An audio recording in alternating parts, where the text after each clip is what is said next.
So this is Mr. Ansoff, Igor Ansoff, I think that's how his name's pronounced. And so therefore we're looking at the Ansoff matrix. So it's showing options for growth, really.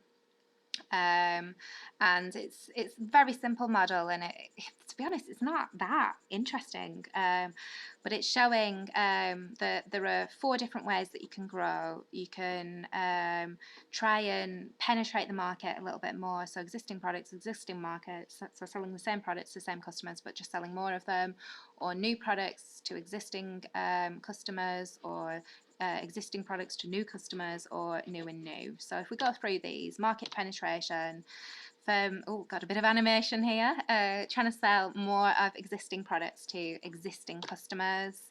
So you might want to change the elements of marketing mix or have some promotional features. There we go, some examples. It's very much low risk, because you know those customers, you've been dealing with them before, you know your product as well, you know it well. New product development, bringing out a new product to your existing customers, maybe new brands. It's fairly risky in the sense that new products often fail. So I think it's 9 out of 10 products. Only 1 in 10 products survive after 2 years. There we go, nice statistic for you.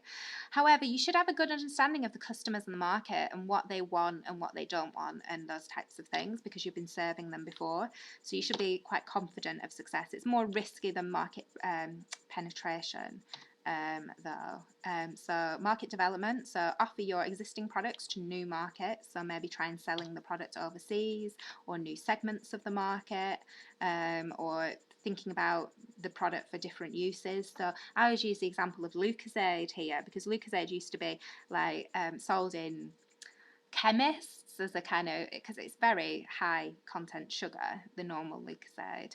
So it used to be like a recovery drink, recover from illness, that type of thing. And then it was sold in the sports market. So same product, but just sold to sports people to say, help you when you're exercising. Not that I do very much of that. Diversification, so new product, new market. So you might decide to enter the soft drinks market. I mean, I don't think that's properly diversification, because I imagine people that drink soft drinks also eat chocolate, but possibly. It's high risk strategy, as the business have limited knowledge of the production of this new product and the marketing to the new customers. However, this is the funny thing about the Boston Matrix, the Ansoff Matrix, because if we go back to what it looks like.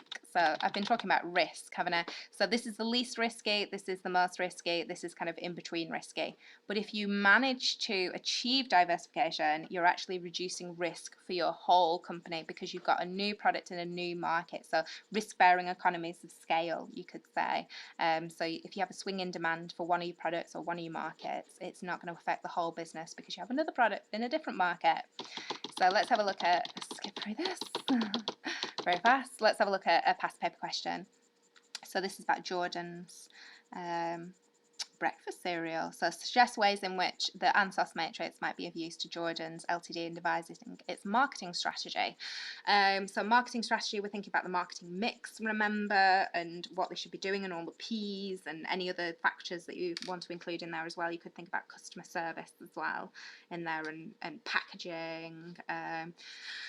But I would, if it were me answering this question, I'd just quickly draw out the diagram. Sometimes students invert the diagram, so they do markets and products on different axes. It doesn't matter if you do that, as long as you're labelling it correctly and it's all consistent. And then I'd go through, well, what could they do to penetrate the market a bit further? Well, you could have 2-for-1 deals, or you could have a new marketing campaign, advertising campaign. Isn't it Joanna Lumley that advertises Jordans? I think, or, I might be, again, showing my age, but I think she did do some adverts for them, or a similar business. So you could have celebrity endorsement to get the people to, keep people that usually buy it, maybe to buy more of it or go back to it. Because you imagine they get muesli is a key competitor of this business. And then new product development, what other things could you move into?